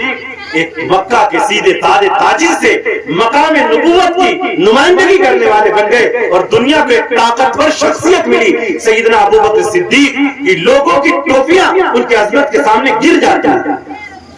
انہی غلاموں میں اور آگے آئیے حضرت سیدنا عمر بن خطاب رضی اللہ تعالیٰ عنہ، بڑے شاندار غلام، کیا کہا تھا ابھی کہ تلوار لے کر کے گھر سے نکلے ناتھی پڑی جاتی ہے۔ سیدنا عمر رضی اللہ تعالیٰ عنہ کا جو تذکرہ ان کے ایمان لانے سے پہلے بہادر تھے، جری تھے، بہادر تھے اپنی جگہ، جری تھے اپنی جگہ، نوجوان تھے، نڈر تھے، اس سے زیادہ حضرت عمر کے بارے میں کوئی خاص بات ہے ایمان لانے سے پہلے نہیں تھی، لیکن جب محمد رسول اللہ صلی اللہ علیہ وسلم کے دامن سے وابستہ ہوئے تو آپ سوچیں کیسی شخصیت سامنے آئی، تصور کریں۔ ایک جو ہے مکہ میں مدینہ منورہ میں خلافت کے زمانے میں ایک بڑھیا حضرت عمر کو روکتی ہے اور کہتی ہے کہ تم وہی عمر ہو جس کو ہم عمیر کہا کرتے تھے، جس کے والد یا والدہ ان کو ڈانٹا کرتی تھی کہ تمہیں اونٹ چرانا نہیں آتا ہے۔ تو حضرت عمر نے کہا کہ ہاں میں وہی عمر ہوں جن کو تم عمیر کہا کرتی تھی، جس کو اونٹ نہیں چرانا آتا تھا، اور آج محمد الرسول اللہ صلی اللہ علیہ وسلم کی دامن سے وابستگی کے بعد سیدنا عمر جیسا طاقتور خلیفہ تمہارے سامنے کھڑا ہے۔ یہ میرا اپنا کوئی کمال نہیں ہے، جو میرے سر میں عزت کے بال ہیں یہ محمد الرسول اللہ صلی اللہ علیہ وسلم کی نسبت اور آپ صلی اللہ علیہ وسلم سے محبت اور آپ کی دامن سے وابستگی ہے۔ محمد رسول اللہ صلی اللہ علیہ وسلم کے جو یہ غلام حضرت عمر رضی اللہ تعالیٰ عنہ، ان کے بارے میں لکھا ہے تاریخ نویسوں نے کہ اگر اسلام کو حضرت عمر جیسا کوئی دوسرا خلیفہ مل جاتا تو دنیا کے دوسرے مذاہب عجائب خانے میں جگہ پاتے۔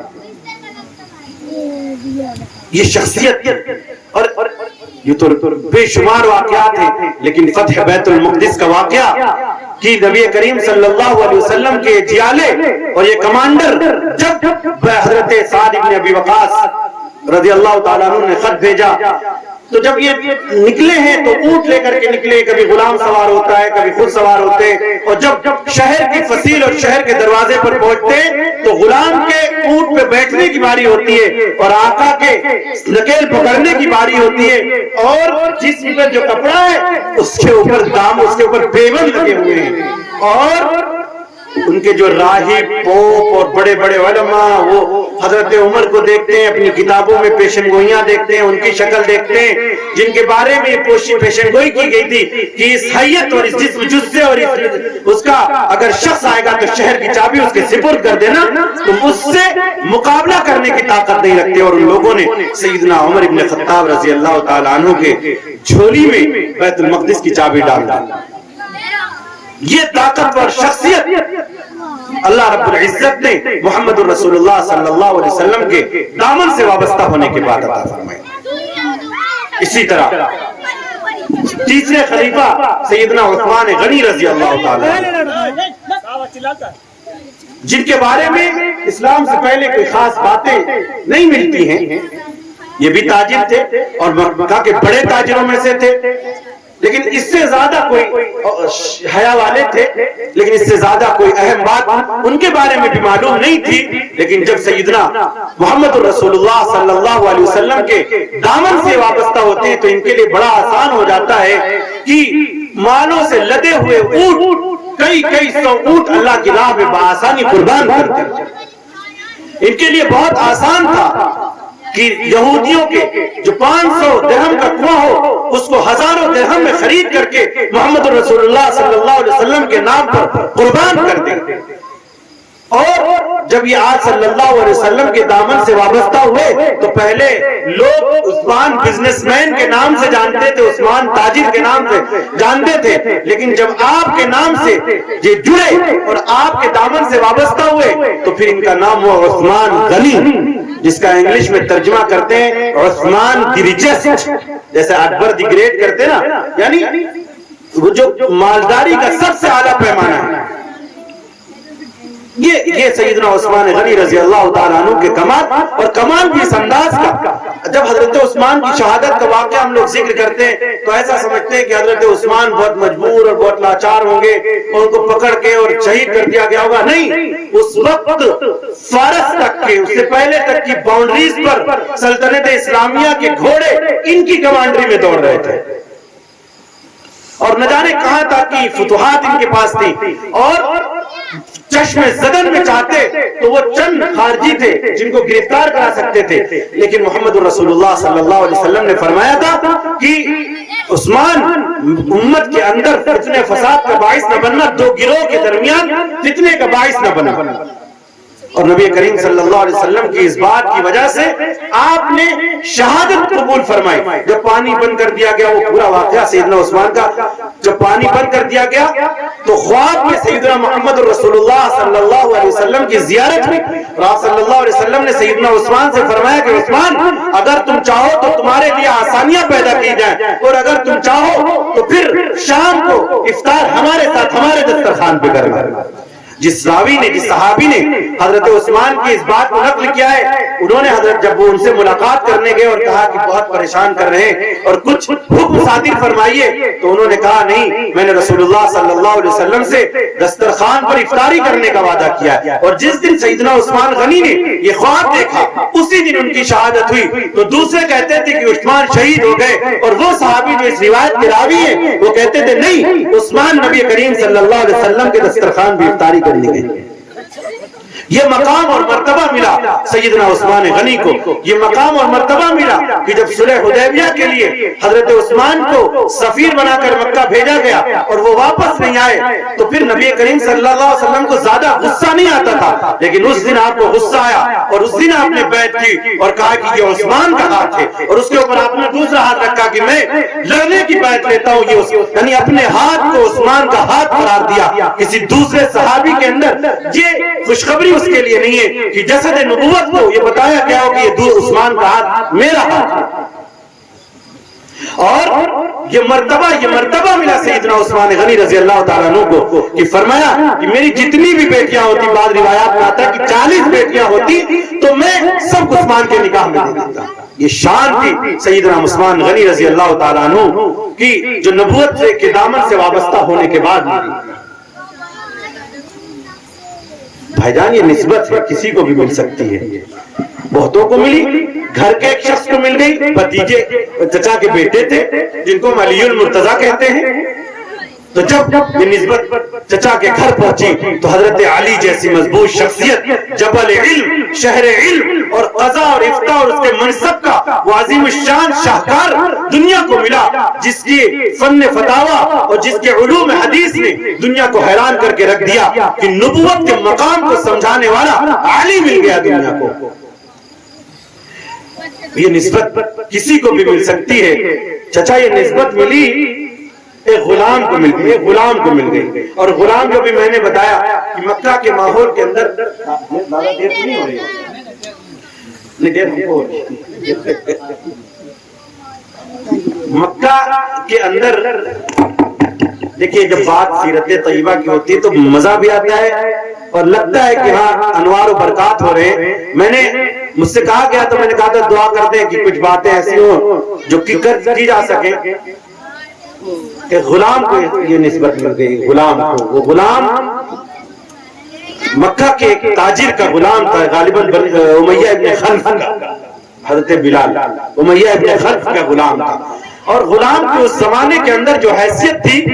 جانوروں اور بکریوں کی حیثیت ہمارے یہاں زیادہ ہے اس وقت، اس زمانے میں غلام کی حیثیت نہیں تھی۔ لیکن جب حضرت بلال سیدنا محمد رسول اللہ صلی اللہ علیہ وسلم کے دامن سے وابستہ ہوئے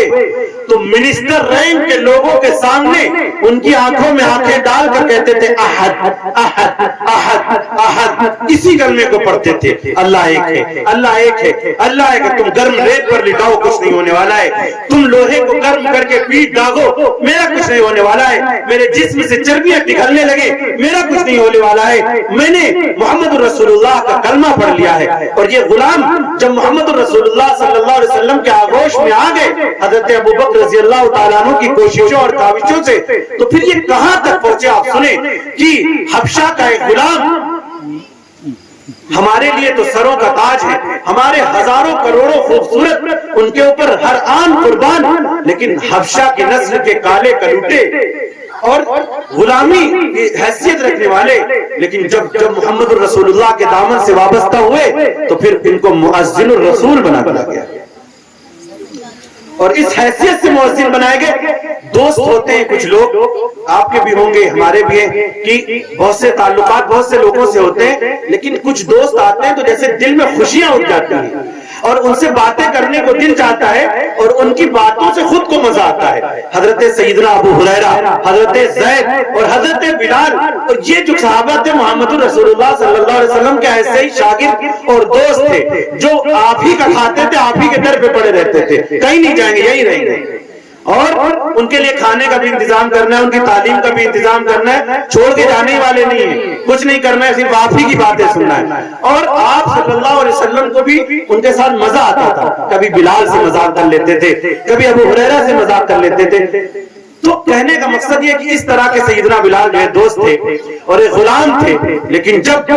وابستہ ہوئے دامن سے تو مؤذن الرسول بنائے گئے، اور اس حیثیت سے رسول کے مؤذن صلی اللہ علیہ وسلم کے تھے کہ اذان دیتے، اور جو لوگ مدینہ طیبہ گئے ہیں ان کو معلوم ہے کہ ریاض الجنہ کا جو حصہ ہے جہاں گرین کارپیٹ بچھا ہوا ہے اور ستون سب لگے ہیں، تو ہر ستون پر لکھا ہوا ہے کچھ نہ کچھ، کسی پہ لکھا ہے دیکھیے ستون کہتے ہیں استوانے کو عربی میں استوانہ ابی لبابہ، استوانہ وفود، استوانہ حرس، اسی طرح حضرت ابو لبابہ کو جس ستون سے باندھا گیا تھا اور جہاں سے آپ ڈیلیگیشن سے آ کر کے گفتگو کرتے تھے، جہاں پہ بیٹھتے تھے وہاں ایک پلر بنا دیا گیا، تو پہچان کے لیے بنایا گیا۔ ایک بنایا گیا استوانہ حرس، اما عائشہ کے حجرے کے پاس جو ستون ہے، اذان دے کر کے حضرت بلال رضی اللہ تعالیٰ عنہ آتے تھے اور وہاں پہ کھڑے ہو جاتے تھے، آپ یا تو سنتیں پڑھ رہے ہوتے تھے یا ذکر کر رہے ہوتے تھے، اور آپ کو بتاتے تھے اذان ہو گئی، اور کچھ بھالے ٹائپ کا یا چھڑی ٹائپ کا لیے ہوتے تھے، جیسے محافظ کھڑا ہوتا ہے، گارڈ کھڑا ہوتا ہے گن ون لے کر کے، اس طرح کھڑے ہوتے تھے۔ تو اس جگہ استوانے یعنی محافظ حرس کہتے ہیں عربی میں، تو اس ستون کا نام رکھ دیا گیا استوانے حرس، آج بھی ہے۔ تو اتنے پیارے غلام تھے محمد رسول اللہ صلی اللہ علیہ وسلم کے دامن سے وابستہ ہوئے، اور روایتوں میں اختلاف ہے کہ جب آپ کا انتقال ہوا تو وہ چلے گئے شام کی طرف جہاد کرنے کے لیے کہ اب مدینہ الرسول میں رہنے کا دل نہیں کرتے، جب حبیب ہی نہیں تو ہم کیا کریں گے یہاں رہ کر کے، اب دل تڑپ رہا ہے، شام کو نکل گئے، اور پھر وہاں پر جو ہے بعض لوگوں نے اس روایت کے اندر جو سند ہے اس کو ضعیف قرار دیا ہے، لیکن فضائل کے سلسلے میں واقعہ بہت سے لوگوں نے اس چیز کو نقل کیا ہے کہ جب شام سے وہاں پہنچے تو نبی صلی اللہ علیہ وسلم نے خواب میں ان کے اور کہا ما هذه الجفوہ، یہ کیسی جو ہے بے وفائی ہے اور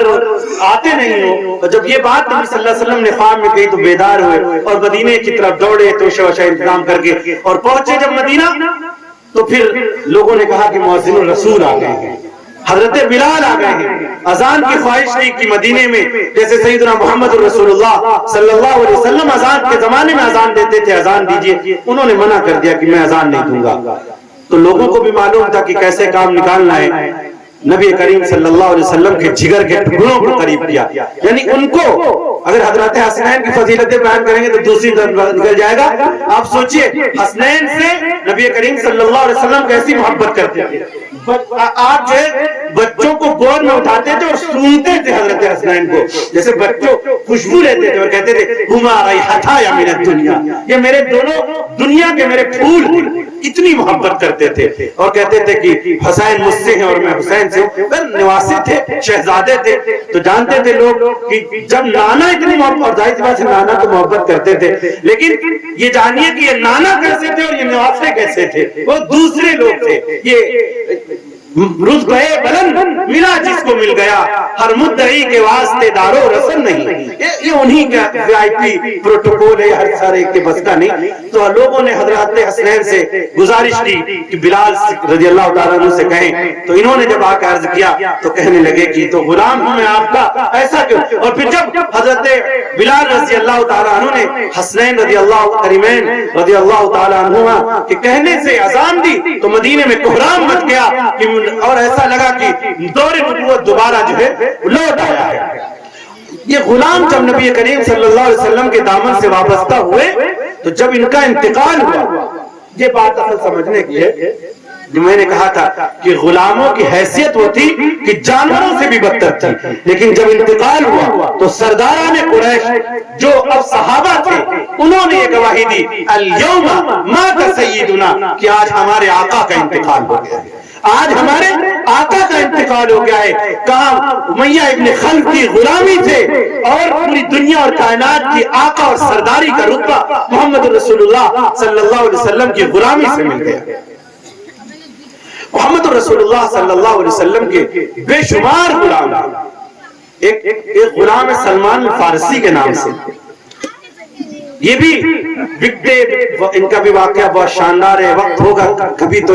روبرو ہوں گے انشاءاللہ، لیکن آپ لوگ بھی پڑھیے تاریخیں، سیرت پڑھیے، صحابہ کے واقعات پڑھیے. یہ سلمان فارسی یہ پارسی نسل تھے، ایرانی نسل کے، اور فارس سے کے رہنے والے تھے. بکتے بکاتے کسی طرح مدینہ منورہ پہنچے، اور جب یہ کئی مطلب بڑا لمبا سفر اور بہت دن تک کئی سال 20 سال کی مجاہدے کے بعد کبھی کسی راہب کے پاس رہتے، کسی پادری کے پاس رہتے، کسی کے پاس رہتے، اس کی خدمت کرتے یہ سمجھ کر کہ یہ دین سچا ہے، اور پوری خدمت لگن سے کرتے. آخر میں جن کی انہوں نے خدمت کی وہ ایک عیسائی عالم تھے، اور انہوں نے نبوت کے جو کی علامت تھی کہ اگر تم کو واقعتاً دین حق کی تلاش ہے تو اب جو عیسائی لوگ ہیں وہ دین حق پہ نہیں ہیں، وہ دوسرے دینوں پہ جا چکے.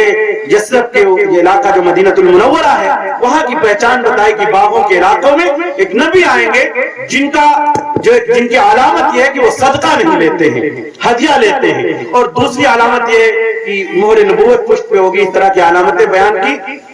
تو پھر یہ بکتے بکاتے مدینہ پہنچے، مدینہ میں بھی غلامی کی، اور آقا صلی اللہ علیہ وسلم کے آنے کا انتظار کرتے، کھجور کے درخت پہ چڑھ جاتے اور دیکھتے. یہ تو واقعہ حضرت سلمان فارسی کا ہے، مختصر بیان کیا میں نے. تو جب رسول اللہ صلی اللہ علیہ وسلم کی سیرت اور محمد رسول اللہ صلی اللہ علیہ وسلم کی نسبت سے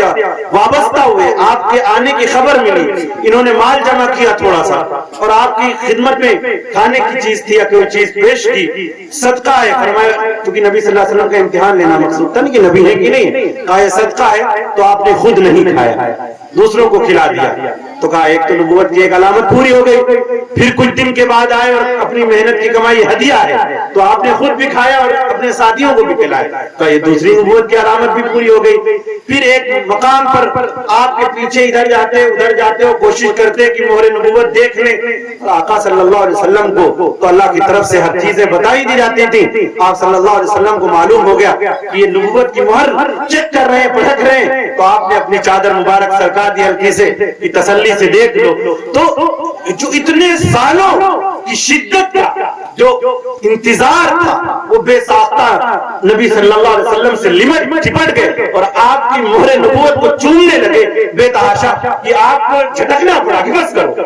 یعنی اس طرح سے سیدنا سلمان الفارسی رضی اللہ تعالیٰ عنہ نے محمد الرسول اللہ صلی اللہ علیہ وسلم کو اپنے ساتھ کھپایا اور محمد الرسول اللہ صلی اللہ علیہ وسلم نے بھی ان سے بہت محبت کی. یہاں تک کہ دور ہی آ گیا کہ فرمایا سلمان منا اہل البیت, کہ سلمان تو میرے خاندان اور میرے گھر کا فرد ہے. یعنی کہاں ایک غلام بکنے بکانے والا, اور جب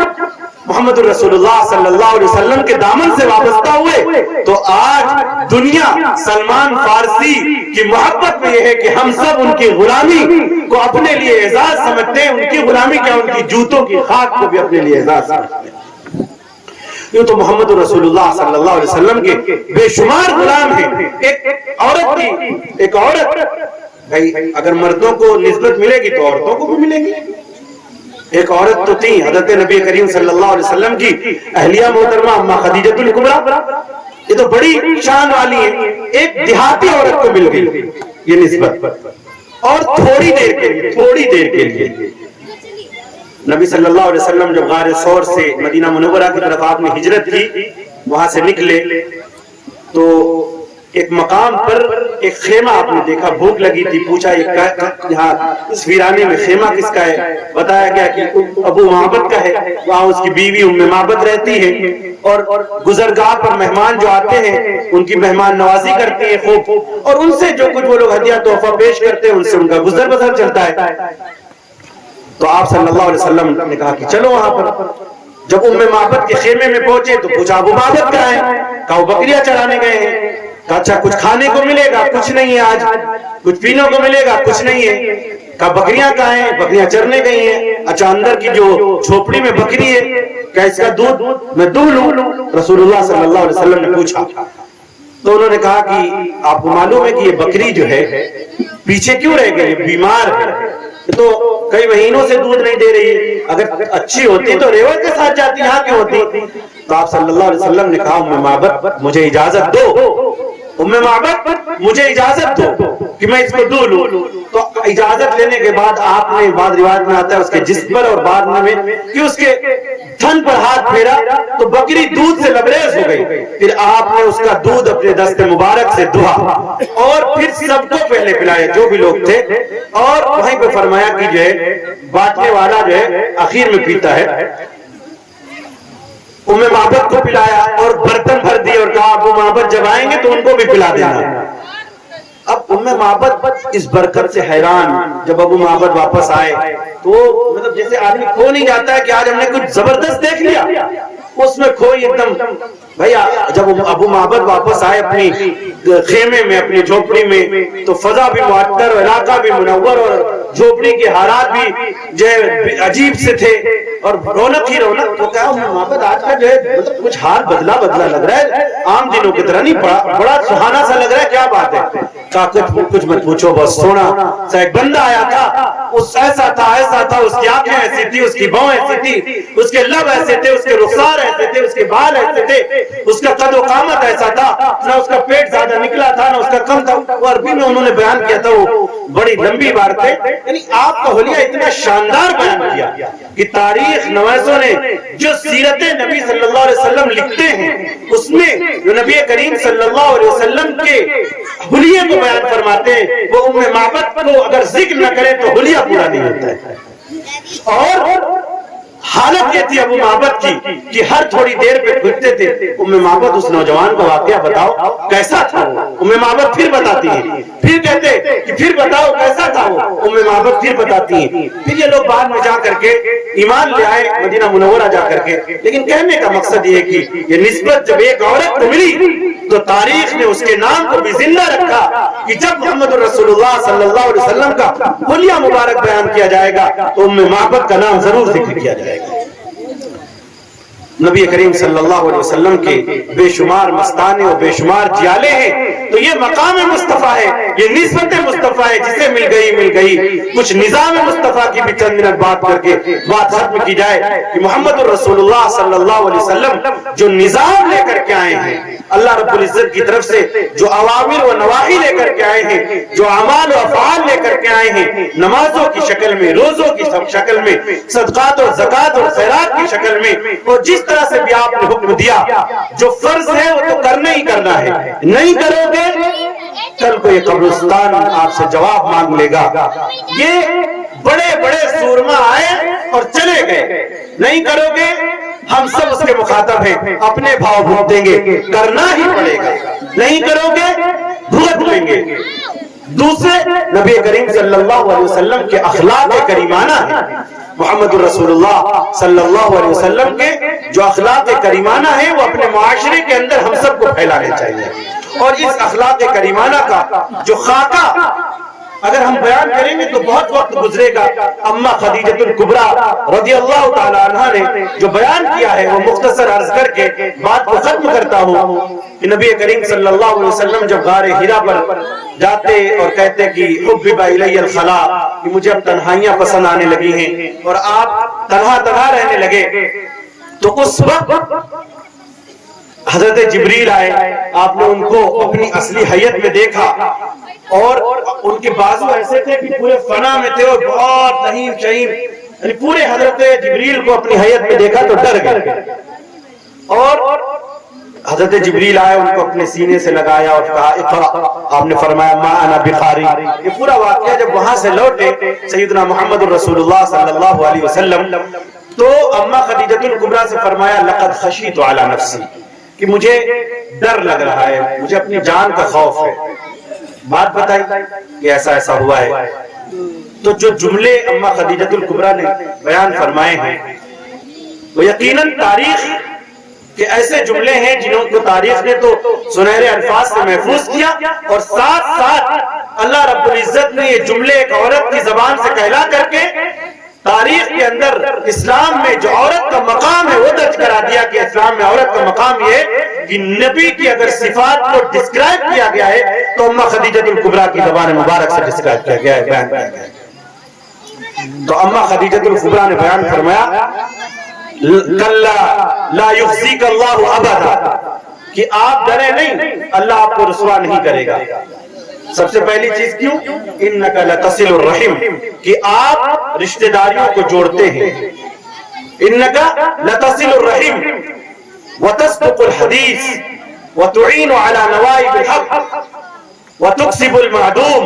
یہ چند باتیں آپ نے فرمائی کہ آپ رشتہ داریوں کو جوڑتے ہیں, آپ مجبوروں, لاچاروں اور پریشانوں کی مدد کرتے ہیں, آپ بے روزگاروں کو روزگار دیتے ہیں, آپ اس طرح کے کام کرتے ہیں, اللہ آپ کو رسوا نہیں کرے گا. تو ہمیں بھی اپنے علاقوں کے اندر بلا تفریق مذہب و ملت اخلاق کو پھیلانا چاہیے اور سیدنا محمد رسول اللہ صلی اللہ علیہ وسلم کے کردار کو پھیلانا چاہیے, اور یہ بتانا چاہیے کہ محمد رسول اللہ صلی اللہ علیہ وسلم پر جو قرآن کریم نازل ہوا ہے وہ صرف مسلمانوں کا نہیں ہے. مسلمانوں کے لیے تو چند جو آیتیں 6666 غالباً آیتیں, ان میں سے کچھ آیتیں ہیں جو مسلمانوں سے مخاطب ہیں, باقی تو تمام آپ بھائیوں سے مخاطب ہیں. یہ کہتا ہے قرآن کریم کہ مجھے پڑھو, میرے اندر تدبر کرو, یہ پورا کا پورا قرآن تمہارا ہے, یہ تمہارے لیے نازل کیا گیا ہے, ہمارے لیے تو احکام نازل کر دیے گئے ہیں. اور ساتھ ساتھ یہ جو پیغام پھیلایا جاتا ہے وہ قرآن کریم کے خلاف, کہ اس کے اندر یہ ہے کہ غیر مسلموں کو قتل کر دو اور مار دو, یہ سارے کے سارے پروپیگنڈے اور جھوٹ کی باتیں ہیں. بلکہ قرآن کریم نے اخلاق اور محبت کا درس یوں دیا ہے کہ فرمایا گیا ہے کہ قرآن لا ينهاكم الله عن الذين لم يقاتلوكم في الدين ولم يخرجوكم من دياركم ان تبروهم وتقسطوا اليهم ان الله يحب المقسطين، کہ جو لوگ تمہیں تمہارے گھروں سے نہیں نکالتے، تمہارے اوپر شدت نہیں کرتے، فتنہ پروری نہیں کرتے، تم سے محبت سے پیش آتے، تم سے بھی ان سے محبت کے ساتھ پیش آؤ اور ان کے ساتھ انصاف کا معاملہ کرو، صرف بھائی چارگی کا نہیں بلکہ انصاف کا معاملہ کرو۔ انصاف کا معاملہ وہ ہوتا ہے کہ اگر بھائی سے دقتیں پیش آئے ہو تو بھائی اگر غلط ہے تو غلط کو غلط کہنا پڑے گا، اور اگر غیر مسلم بھائی صحیح ہے تو اس کو صحیح کہنا پڑے گا، یہاں اخوت نہیں دیکھی جائے گی، مقسط انصاف پسند ہونا ضروری ہے۔ محمد رسول اللہ صلی اللہ علیہ وسلم کے یہ اخلاق ہیں جن کو ہم سب کو اپنے اندر سمونا ہے، اور محمد رسول اللہ صلی اللہ علیہ وسلم کی تمام سیرت کو ہمیشہ پڑھنا ہے اور پڑھتے ہی رہنا ہے، ایک دن کا جلسہ نہیں، بلکہ آیا ہے کہ محمد رسول اللہ صلی اللہ علیہ وسلم کی محبت اپنے بچوں کے دلوں میں پیوست کرو۔ روایت ہے، اگرچہ اس کے اوپر بھی کلام ہے لیکن مفہوم بالکل صحیح ہے، ادبوا اولادکم علی ثلاث خصال حب نبیکم واہل بیتہ وقراءۃ القرآن، کہ اپنے بچوں کی تربیت تین چیزوں پہ کرو، نبی کی محبت ان کے دلوں میں پیوست کرو، قرآن کریم کی تلاوت کی محبت ان کو پیوست کر دو، اور ساتھ ساتھ جو ہے اہل بیت کی محبت بھی ان کو سکھاؤ۔ اللہ تعالیٰ کہنے سننے سے زیادہ عمل کی توفیق نصیب فرمائے، اور اس جلسے کے منعقدین جو حضرات ہیں، منتظمین ہیں، ان کو جو ہے خوب نوازے، اور خاص طور سے جو میں عرض کرنا چاہتا ہوں کہ جو مدرسہ یہاں پر قائم کیا گیا ہے، اس کے اندر یعنی یہ مدرسہ ایسا ہو جائے، دعا فرمائیں اور تعاون کریں کہ یہ مشعل راہ اور مینار نور بن جائے دوسرے قصبات کے لیے، دوسرے علاقوں کے لیے اور چار دانگ عالم کے لیے۔ یہاں علم کے متوالے تڑپ کر اس علاقے کے اندر آئیں اور یہاں سے علوم اور فیضان کے دریا بہیں، اس کوشش میں آپ لگ جائیں، کیونکہ قطر علی قطرین اذا اتفقت نہر ونہر علی نہر اذا جمعت بحر، کہ قطرہ قطرہ مل کر کے دریا بنتا ہے اور نہر نہر مل کر سمندر بنتا ہے۔ ان اللہ کے پیاروں نے اور علاقے میں دین کی طرف رکھنے والوں نے یہ ایک چھپر اور ایک یہ سامنے آپ کے خاکہ پیش کیا ہے، اسی منہج کو لے کر کے بڑھیں اور ایک دوسرے کا تعاون کریں۔ اللہ تعالیٰ کہنے سننے سے زیادہ عمل کی توفیق نصیب فرمائے۔ وآخر دعوانا الحمدللہ رب العالمین۔ مختصر دعا کرنے، الحمدللہ رب العالمین۔